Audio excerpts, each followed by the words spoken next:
మనకి ఒక అమ్మాయి క్వెషన్ పంపించారు. దానికి ఆన్సర్ తెలుసుకుందాం. నా పేరు doctor Bhargavi Reddy. Fertility specialist Sushruta fertility centre.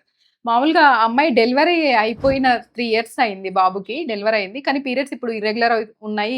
ఎందుకు అయ్యుండొచ్చు అనేసి అన్నారు. మామూలుగా ఫీడింగ్ ఇచ్చేటప్పుడు గూడా పీరియడ్స్ ఇర్రెగ్యులర్‌గా ఉంటాయి. Immediate after delivery 1-2 years periods feeding అంటే పాలిచ్చే తల్లుల్లో ప్రొలాక్టిన్ అనే హార్మోన్‌లో పీరియడ్స్ ఇర్రెగ్యులర్‌గా వస్తాయి. అవి నార్మలే. It is physiological. కానీ ఆఫ్టర్ ఫీడింగ్ స్టాప్ చేసిన తర్వాత కూడా పీరియడ్స్ ఇర్రెగ్యులర్ వస్తున్నాయి అంటే వాళ్ళు ప్రెగ్నెన్సీలో అలాగే పాలిచ్చేటప్పుడు ఆ టైంలో ఎక్కువ తినడం వల్ల వెయిట్ 15-20 కేజెస్ పెరిగారనుకోండి ప్రెగ్నెన్సీ కంటే ముందు.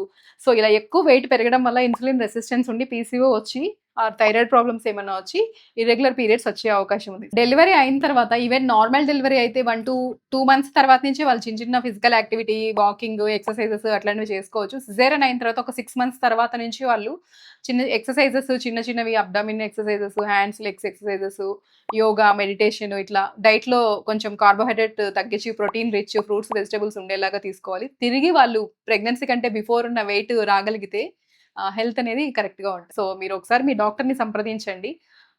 పీసీఓ ఏమన్నా ఉందా అనేది స్కాన్, హార్మోన్ టెస్ట్ చేసుకొని దానికి ట్రీట్మెంట్ తీసుకుంటే సరిపోతుంది.